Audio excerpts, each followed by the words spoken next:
Connecting PC speakers to your PS5 console is quite easy, and I'll show you how to do that. If you find this video helpful, please don't forget to like and subscribe. First of all, we need to ensure that our controller is connected. We see the light, we know that's connected. Now, PC speakers usually have a jack output. I don't have a PC speaker available right now, but I have this headphones and it has a similar jack output as the PC speakers.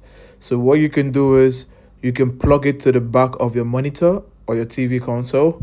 So my TV console has a jack output and I'm just going to connect it to the back of the TV console. And now whenever I play a game, I ensure that it's played through the PC speaker. In this way, how to ensure that is to press the PS button.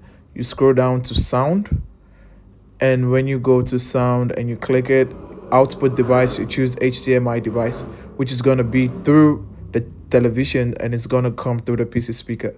If you found this helpful, please don't forget to like and subscribe. On to the next one. See ya.